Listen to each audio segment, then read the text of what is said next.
Under the cover of night, an operation is underway. Fleets of trucks roll onto the shore, their engines a low growl against the sound of the surf. Excavators dig deep into the dunes, tearing apart landscapes that have existed for centuries. Massive piles of sand are loaded, shipped inland, and never return. Locals see it happening, but few speak openly. There's a quiet urgency to the work, the feeling of a deadline no one dares to mention. This isn't tourism. This isn't coastal construction. This is something methodical, relentless, and planned at the highest levels. Along stretches of China's coastline, the beaches are vanishing. And when you discover what the sand is really for, the story shifts from a local mystery to a disturbing global warning. It began without a formal announcement. Families who once walked these shores looked out their windows to a coastline scarred by pits and tire tracks. Dunes that acted as natural barriers against storms were flattened. No explanation was given. Official channels remained silent, and that silence only amplified the fear. Initial theories were predictable. Was the sand for luxury hotels, land reclamation projects? Or was it part of the global black market, smuggled to countries starved for construction materials? But the scale of the operation defied simple explanations. This wasn't petty theft. This was an industrial-grade extraction, coordinated and systematic.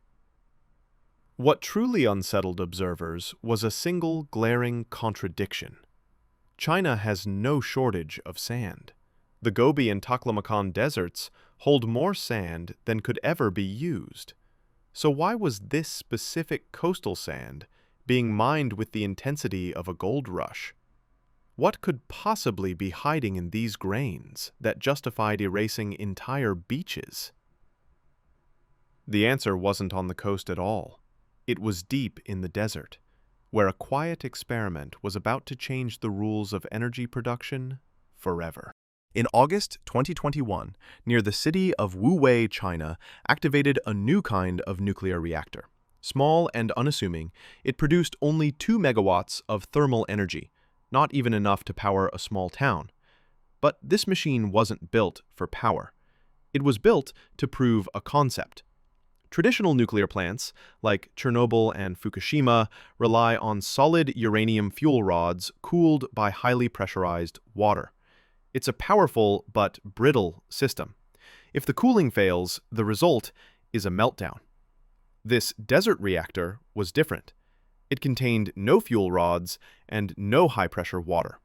Instead, its fuel was dissolved into a liquid, molten fluoride salt. And the fuel itself was not uranium, but a weakly radioactive element named thorium. This is a molten salt reactor. The liquid salt acts as both fuel and coolant, circulating in a low-pressure loop. It's a design with an almost elegant safety feature. In an emergency, a component called a freeze plug, a section of pipe kept frozen solid, is designed to melt. Gravity then pulls the liquid fuel down into secure storage tanks, shutting down the reaction automatically. No human intervention needed. It's called passive safety, the holy grail of nuclear engineering. But why go to all this trouble?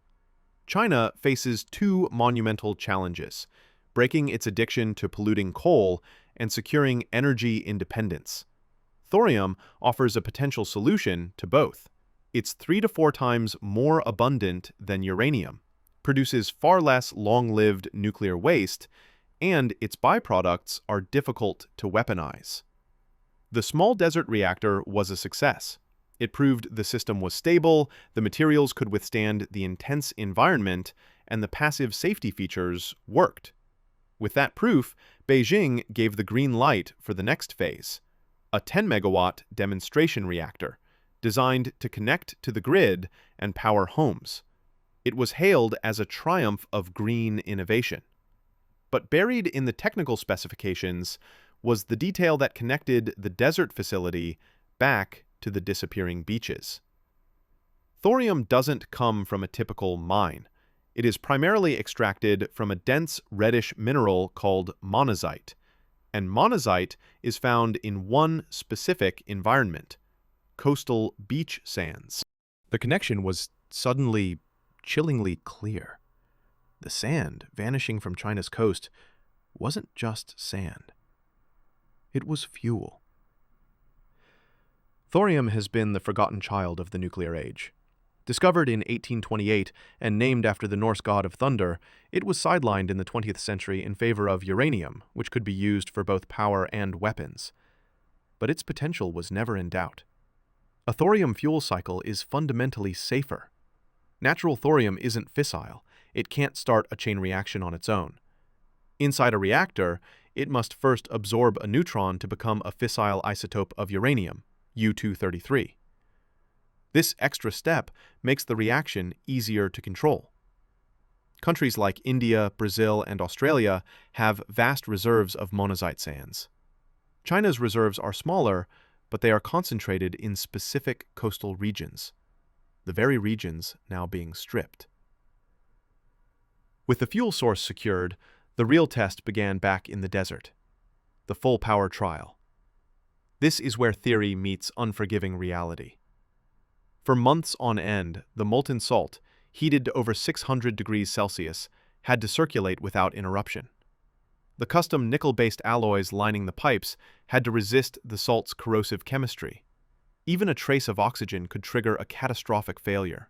Radioactive gases generated by the reaction, like xenon and tritium, had to be captured with perfect efficiency. And the graphite moderator at the core had to withstand intense radiation without cracking. This trial is the most dangerous phase of the project. If a pipe leaks, a valve seizes, or the freeze plug fails, the cleanup could take decades and shatter public trust in the technology. But if it works, China will become the first nation to master a next-generation nuclear reactor, leaving the rest of the world behind. And that is where this story accelerates. Once the prototype is proven, the race to scale begins. Building the 10-megawatt demonstration reactor is a monumental leap. It moves the project from science experiment to industrial reality. This requires a supply chain for materials that barely exists. High-purity lithium-7, specialized graphite, corrosion-resistant alloys. These are not off-the-shelf components. China is likely using modular construction, building reactor parts in factories and assembling them on site to ensure precision and speed. It's a race against time, because they are not alone. The United States pioneered molten salt research in the 1960s, but abandoned it. Today, private companies are trying to revive the technology.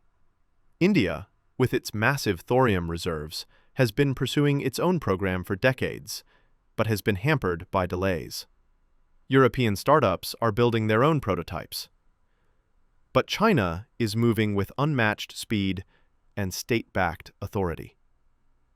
By securing its thorium supply chain now, even at great environmental cost, it is positioning itself to dominate the energy technology of the future. The question is no longer if they can do it, but at what price? For the people who live along these coasts, that price is already being paid. This is the disturbing fallout. Beaches are a planet's first line of defense. When they are removed, the sea pushes inland. Fishing villages report unprecedented flooding. Farmland, once protected by dunes, is now poisoned by saltwater intrusion, killing crops and livelihoods. The ecological chain is unraveling. Sea turtles that have nested here for millennia find their breeding grounds gone. The shallow coastal waters, once nurseries for young fish, are now sterile pits. Local fishermen speak of empty nets. And then there is the hidden danger. Processing monazite sand to extract thorium and rare earth elements creates toxic radioactive sludge.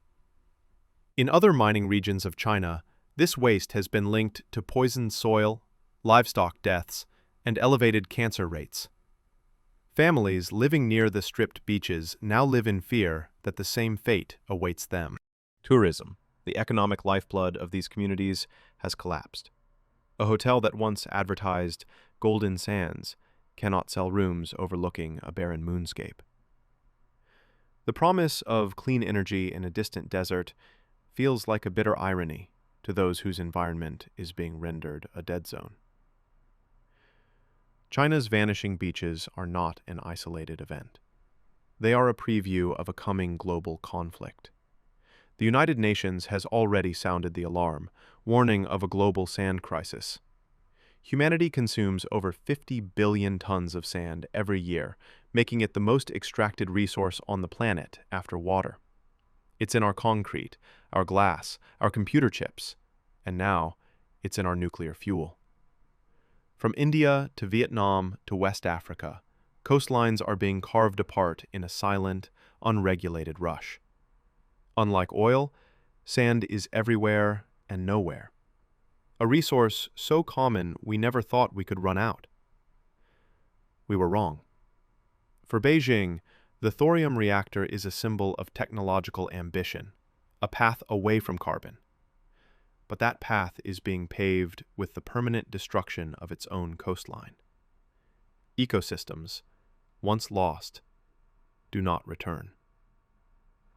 What makes this story so profoundly disturbing is the choice it represents. What is the acceptable cost for progress? Is clean energy worth creating poisoned lands? The mystery of the vanishing beach is solved. It's a story of a nation gambling its natural heritage for technological supremacy. But it leaves us with a much heavier question.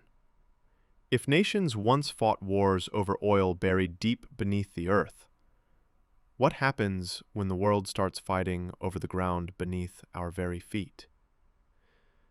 China's project is not just an experiment. It is a warning that the line between progress and destruction is as thin as a grain of sand. And we are watching it disappear.